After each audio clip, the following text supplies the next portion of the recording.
कि पिछले 8-10 सालों के हर हुकूमत दावा कर रही है तालीम के निज़ाम में बेहतर बनाने की, क्या वाकई बेहतरी आ रही है? सब तो पहले फायदा साहब तुसीं दसो।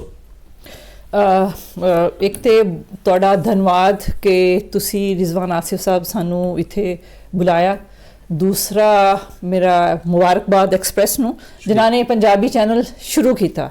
बहुत ही खुशी की गल है कि मैं एक पंजाबी चैनल दे विच पंजाबी बैठक दे विच गलबात कर रही हूँ जिहड़ी मैं कदी नहीं की। सो मैं इस गल ते बहुत ही खुश हाँ। दूसरा तुहाडा सवाल जिहड़ा है वो बहुत अहम सवाल है। गल है कि जो जिहड़ी भी गवर्नमेंट आती है उसका विजन किसी गवर्नमेंट का विजन नहीं होता। हुण साडे मिनिस्टर साहब जो भी कोई उन्होंने विजन है साढ़े सामने बिल्कुल नहीं है। वो कभी कोई चीज़ सामने आ जाती है, कभी कोई चीज़, लेकिन गवर्नमेंट जो भी विजन बनाती है या तालीम के बारे सोचती है उसनों एग्जीक्यूट करन दे विच वो स्टेक होल्डर्स नूं नाल लैके नहीं टुरदी, वो ब्यूरोक्रेसी के थ्रू उसनूं इंप्लीमेंट करवाती है। तो सो अगर वो ब्यूरोक्रेसी के थ्रू तुसी किस तरह कॉलेजेस स्कूल्स उन्होंने सिस्टम उन्होंने निज़ाम समझे बगैर तुसी किवें इंप्लीमेंट कर सकते हो? तुहानूं उन्हां सब्जैक्ट्स का नहीं पता, तुसी कभी क्लासरूम विच नहीं गए, तुसी उन्हां कॉलेजेस के प्रैमिसेस दे विच कभी वेख्या नहीं की हो रहा। सो जब तक तुसी सारे स्टेक होल्डर्स नूं नहीं शामिल करोगे, उस्तादां नूं शामिल नहीं करोगे उस सारे प्रोसैस दे विच, ते कोई भी निज़ाम कामयाब नहीं हो सकता। ना वालिदैन शामिल हैं, ना बच्चे शामिल हैं, खसूसन जिहड़े उस्ताद हैं उस तो बगैर ये सारा सिस्टम रन कर रहा। बाकी जो उसकी सारा साडा इंफ्रास्ट्रक्चर है उस दे विच जो घाटे हैं गवर्नमेंट हुण वो भी पूरा करने की तैयार नहीं है। वो गवर्नमेंट चाहती है कि सारे अपने जिहड़ी सैल्फ फाइनैंसिंग बेस के उत्ते सारे इदारे काम करन। हुण तो सो उन्होंने 2011 दे विच जिहड़ी साड़ा मील स्टाफ हुंदा है, जिहड़ी क्लास 4 हुंदी है, उसनूं उन्होंने ख़त्म कर दिता। हुण मसलन कॉलेजेस दे विच भर्तियां सारियां नवी रिक्रूटमेंट्स नहीं हो रही, जितनी भी RNCTIs आ रहे हैं। सो तुसी किसी भी सिस्टम का अंदाज़ा इस तरह कर सकते हो किवें रन कर रहा है जदों तुसी उस दे विच पढ़ाण वाले, अगर एक कॉलेज है या स्कूल है उहदे विच तुसी अंदाज़ा करो कि किहड़े सब्जैक्ट दे कितने उस्ताद हैं। एक गल, दूसरा वो किहड़े सब्जैक्ट पढ़ाए जा रहे हैं उत्थे, तुहानूं जिहड़े सब्जैक्ट्स पढ़ाए जा रहे हैं उस तो भी अंदाज़ा हो जाएगा कि इस मुल्क दे विच कितनी एडवांसमेंट हो रही है। सही सो है गल जी। राणा साहब तुसीं दसो कि ज़ाहिर गल है तुसीं तो कई वरियां तो चीज़ों को वेख रहे हो, जिस तरह प्रोफैसर साहब ने फरमाया है उन्होंने भी मसाइल की निशानदेही की है, तफसील नाल बाद गल करांगे। लेकिन जो सवाल मैं पहले चुकिया है वो तो जनाब का की कहना है? बिस्मिल्लाहिर्रहमानिर्रहीम। रिजवान साहब बदकिस्मती है साडी कि किसी भी मुल्क की तुसीं तरक्की का अगर जायज़ा लेना ना तो तुसीं उहदा निसाब देखोगे कि उहदा निसाब कैसा है। लेकिन साडी इत्थे मुल्क दे विच जिहड़ी भी हुकूमत बनती है वो 2-2.5 वरियां लई बनती है, उस तो बाद कोई पता नहीं लगता कि कित्थे चली गई है। तुसीं पिछले 10 साल तो देख लो कि हुण तक तकरीबन इत्थे कोई 5-6 हुकूमतां जिहड़ियां ने नगरान शक्ल च या इलैक्शन की शक्ल च बणियां ने। तो इस तो पिछे जिहड़ी जमहूरी गवर्नमेंट बनी सी उन्होंने आके एक सिंगल नैशनल करिकुलम का नारा लाया, और बल्कि ये नारा तो खैर 78 सालों तो लग रहा है, लेकिन उन्होंने इन्हूं इंप्लीमेंटेशन करने की कोशिश की थी। लेकिन बदकिस्मती हुई कि जो उन्होंने इंप्लीमेंट किया तो तुहाडे मुल्क दे विच ते इस वक्त 32 किस्म के निसाब पढ़ाए जा रहे हैं। अलीट क्लास कुछ पढ़ा रही है, गली मोहल्लियां दे स्कूल कुछ पढ़ा रहे हैं, मदारस कुछ पढ़ा रहे हैं, गवर्नमेंट सैक्टर कुछ पढ़ाया जा रहा है। तो कौमां जिहड़ियां तरक्की इवें नहीं करदियां, कौमां तरक्की इस तरह करदियां कि दूजी जंगे अजीम च जदों अमरीका ने जापान ते बंब सुट्टिया, एटम बंब, तो उस तो बाद जो उन्होंने गलबात शुरू हुई तो उन्होंने कहा जी तुसीं इस तरह सिर्फ एक साडा निज़ामे तालीम नहीं छेड़ना, बाकी जो मर्जी कर लो। तो अज वही बुनियाद है कि उन्होंने जो निसाब है, जी एजुकेशन है, ਉਹਦੀ बुनियाद पर वो दुनिया के टॉप के उत्ते तरक्की से खलोते हैं। लेकिन साड़ी बदकिस्मती इत्थे हैगी है कि जिहड़ी कोई गवर्नमेंट इनिशिएटिव लैंदी है अगली आने वाली उन्होंने रोल बैक कर देंदी है।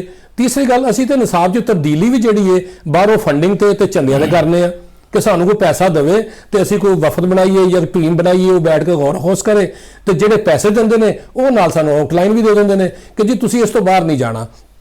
ਇਸ ਵਾਸਤੇ ਮੈਂ ਸਮਝਦਾ ਵਾਂ ਕਿ ਪਾਕਿਸਤਾਨ ਦੇ ਵਿੱਚ ਨਿਸਾਬ ਸਾਜ਼ੀ ਦੇ ਉੱਤੇ ਕੋਈ ਐਸਾ ਕੰਮ ਨਹੀਂ ਹੋਇਆ ਕਿ ਜਿਹਦੀ ਬੁਨਿਆਦ ਤੇ ਸਾਡਾ ਮੁਲਕ ਜਿਹੜਾ ਹੈ ਉਹ ਤਰੱਕੀ ਕਰ ਸਕੇ ਜਾਂ ਅਸੀਂ ਕੋਈ ਅੱਛਾ ਨਿਜ਼ਾਮੇ ਤਾਲੀਮ ਕੋ ਦੇ ਸਕੀਏ ਆਪਣੇ ਬੱਚਿਆਂ ਨੂੰ।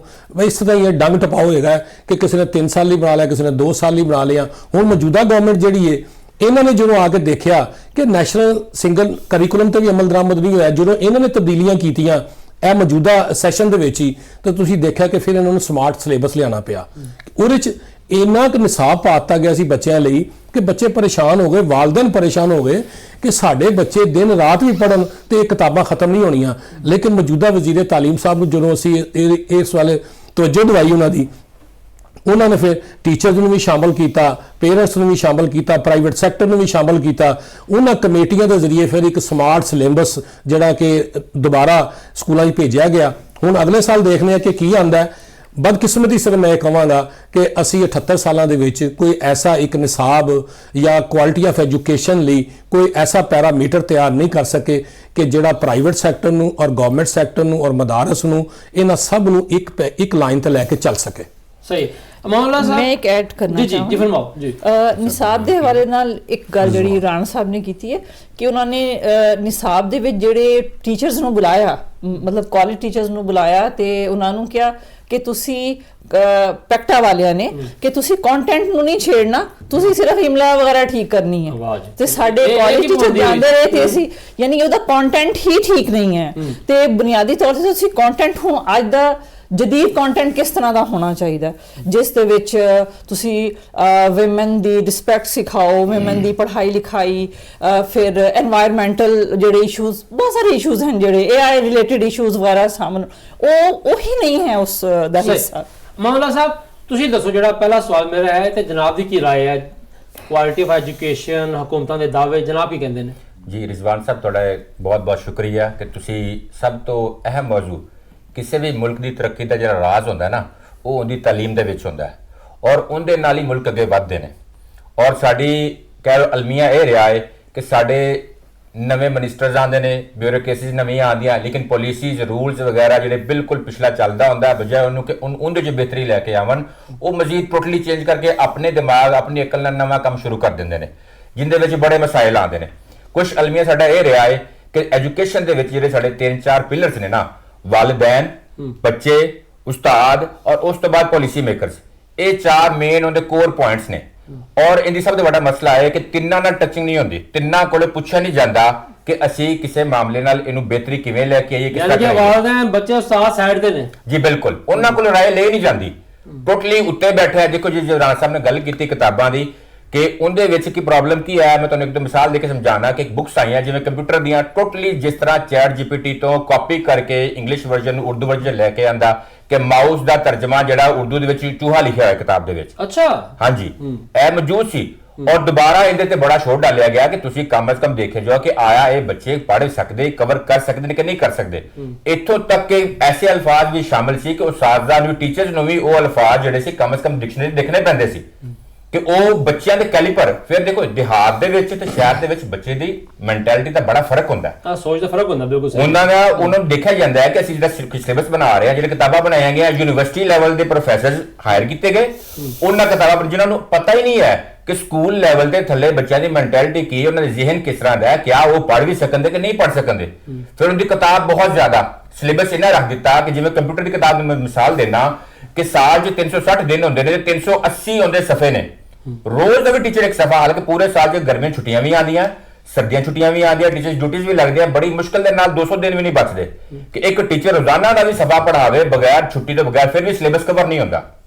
ਤੇ ਉਸ ਤੋਂ ਬਾਅਦ ਸ਼ੋਰ ਡਾਲਿਆ ਗਿਆ, ਆਖਿਆ ਗਿਆ ਕਿ ਦੇਖੋ ਜੀ ਇਹ ਬੜਾ ਮਸਲਾ ਹੈ, ਬੱਚੇ ਬਰਡਨ ਇੰਨਾ ਲੈ ਗਏ ਜਿੰਨੀ ਤੌਰ ਤੇ ਕਿ ਜਿਹੜੇ ਕਿਤਾਬਾਂ ਫਿਰ ਆ ਕੇ ਮਜਬੂਰਨ ਨਾਲ ਸਿਲੇਬਸ ਸ਼ਾਰਟ ਕਰਨਾ ਪਿਆ।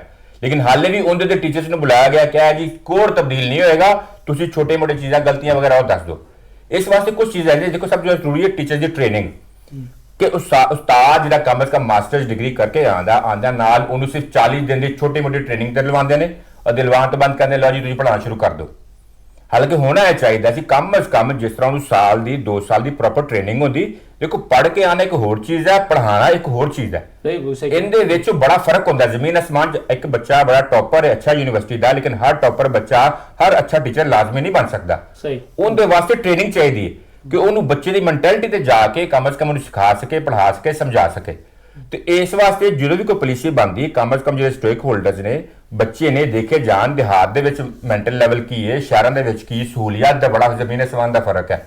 ਔਰ ਇਸੇ ਤਰ੍ਹਾਂ ਜਿਹੜੇ ਵਾਲਦੈਨ ਨੇ ਉਹ ਬੈਕਅਪ ਸ਼ਹਿਰ ਦੇ ਵਿੱਚ ਤੇ ਬੈਕਅਪ ਪੂਰਾ ਕਰਦੇ ਨੇ, ਲੇਕਿਨ ਦਿਹਾਤ ਤੇ ਗਾਉਂ ਲੈਵਲ ਤੇ ਵਾਲਦੈਨ ਬੈਕਅਪ ਨਹੀਂ ਕਰਦੇ। ਉਹਨਾਂ ਉਹ ਜੋ ਕਰਨਾ ਉਸਤਾਦ ਨਹੀਂ ਕਰਨਾ। और बहुत सारी सहूलियात, बहुत सारे ऐसे बच्चे जिन्हें कापीज वगैरह भी मौजूद नहीं होंदियां, तो उन्होंने वो काम देना पैंदा। इस वास्ते हुण तक दावे बहुत सारे करते हैं कि बहुत कुछ हो गया जी, बहुत तब्दील हो गया, लेकिन ग्राउंड रियलिटी जाके सब तो बड़ा मसला ये आता है कि ग्राउंड रियलिटीज ते जाके उनकी देखा नहीं जाता कि क्या यह चीज़ इंप्लीमेंट होएगी। कि साडे पॉलिसी पहले बनती है, उनकी टेस्टिंग बाद च होंदी है। ਪਾਇਲਟਿੰਗ ਤਾਂ ਹੈ ਹੀ ਨਹੀਂ ਨਾ ਰਿਜ਼ਵਾਨ ਸਾਹਿਬ। ਬਦਕਿਸਮਤੀ ਹੈਗੀ ਹੈ ਕਿ ਦੇਖੋ ਤੁਸੀਂ ਨਿਸਾਬਸਾਜ਼ੀ ਕਰ ਰਹੇ ਹੋ, ਕੌਮ ਦਾ ਮੁਸਤਕਬਲ ਦਾ ਤਯਨ ਕਰ ਰਹੇ ਜੇ। ਤੁਹਾਨੂੰ ਚਾਹੀਦਾ ਹੈ ਕਿ ਉਹਦੇ ਤੇ ਲੋਕਾਂ ਦੀ ਡਿਬੇਟ ਕਰਾਓ, ਲੋਕਾਂ ਨੂੰ ਮੁਬਾਹਿਸੇ ਕਰਾਓ, ਉਹਨੂੰ ਮੀਡੀਆ ਦੇ ਜ਼ਰੀਏ ਲੋਕਾਂ ਤੱਕ ਪਹੁੰਚਾਓ ਕਿ ਜਿਸ ਇਹ ਤਬਦੀਲ ਕਰਨ ਲੱਗੇ ਆ, ਤੁਸੀਂ ਇਹ ਤੇ ਆਪਣੀ ਰਾਏ ਦਿਓ। ਇੱਥੇ ਤੇ ਇੰਜ ਹੈਗਾ ਕਿ ਤੁਸੀਂ ਚੰਦ ਲੋਕਾਂ ਨੂੰ ਇਕੱਠਾ ਕਰਦੇ ਹੋ, ਡਰਾਇੰਗ ਰੂਮ 'ਚ ਬਿਠਾਇਆ, ਉਹਨਾਂ ਨੂੰ ਕਿਹਾ ਭਾਜੀ ਇਹ ਕਿਤਾਬ ਲਿਖ ਦਿਓ, ਉਹਨਾਂ ਲਿਖ ਕੇ ਤੁਹਾਨੂੰ ਦੇਤੀ, ਬਾਅਦ 'ਚ ਉਹਨਾਂ ਦੇ ਨਾਂ ਲਾਤੇ, ਉਸ ਤੋਂ ਬਾਅਦ ਉਹਨਾਂ ਰਿਐਲਿਟੀ ਦਿੱਤੀ। ਉਹ ਜਦੋਂ ਮਾਰਕੀਟ ਦੀ ਕਿਤਾਬ ਆਈ ਤੇ ਵਾਲदैन ਉਸਤਾਦ ਤੇ ਬੱਚੇ ਸਿਰ ਤੇ ਬਾਹਾਂ ਰੱਖ ਕੇ ਰੋਣ ਲੱਗ ਪਏ ਵੀ ਇਹ ਕੀ ਹੋ ਗਿਆ ਸਾਡੇ ਨਾਲ। ਫਿਰ ਤੁਸੀਂ ਉਹ 'ਚ ਤਬਦੀਲੀਆਂ ਕਰਨੀਆਂ ਸ਼ੁਰੂ ਕੀਤੀਆਂ। ਔਰ ਵੀ ਸ਼ੁਕਰ ਕਰੋ ਕਿ ਵਜ਼ੀਰ ਤਾਲੀਮ ਨੇ ਇਹ ਤੇ ਐਕਸ਼ਨ ਲੈ ਲਿਆ, ਨਹੀਂ ਤੇ ਇੱਥੇ ਮਾਜ਼ੀ ਦੇ ਵਿੱਚ ਐਸੇ ਵਜ਼ੀਰ ਤਾਲੀਮ ਰਹੇ ਨੇ कि अगर कोई चीज़ ऐसी दसो ना, वो कहते जी हतमी है जी, अब हम क्या कर सकते हैं इसके ऊपर, यानी कि सुनने तैयार नहीं होंगे, जो कहने जो हो गया बस। तो मैं कहना कि अगर किसी कौम ने तरक्की करनी है तो ओरी जी निसाब साजी है ना, कम अज कम ओरे ते वालदैन नूं, ओरे ते उलमा कराम नूं, ओरे ते मुफक्किरीन नूं, ओरे ते दानिशवरां नूं, जिंदगी है दे हर तबके नूं जिहड़ा है ना ਤੁਸੀਂ ਇਤਮਾਦ ਚ ਲਵੋ। ਤੁਸੀਂ ਦੇਖੋ ਫੀਡਬੈਕ ਲਵੋ ਨਾ। ਤੁਸੀਂ ਦੇਖੋ ਨਾ ਇੱਕ ਡਾਕਟਰ ਤਿਆਰ ਕਰਨਾ, ਤੁਸੀਂ ਉਹਦਾ ਰਸਤਾ ਤੈਯਨ ਕਰਦੇ ਜੇ ਕਿ ਯਾਰ ਇਹ ਬੱਚਾ ਮੈਟ੍ਰਿਕ ਦੇ ਵਿੱਚ 95% ਨੰਬਰ ਦੇਗਾ ਤੇ ਲਏਗਾ, ਤੇ ਫਿਰ ਉਸ ਤੋਂ ਬਾਅਦ ਐਫਐਸਸੀ ਚ ਜਾਏਗਾ, ਐਫਐਸਸੀ ਦੇ ਵਿੱਚ ਉਹ 90% ਨੰਬਰ ਲਏਗਾ, ਫਿਰ ਉਸ ਤੋਂ ਬਾਅਦ ਐਨਟੀਐਸ ਲਏਗਾ, ਫਿਰ ਉਸ ਤੋਂ ਬਾਅਦ 5 ਸਾਲ ਲਾਏਗਾ, ਐਮਬੀਬੀਐਸ ਕਰੇਗਾ, ਫਿਰ ਉਸ ਤੋਂ ਬਾਅਦ ਹਾਊਸ ਜੌਬ ਕਰੇਗਾ, ਫਿਰ ਉਹ ਜਾ ਕੇ ਕਿਤੇ ਡਾਕਟਰ ਬਣੇਗਾ।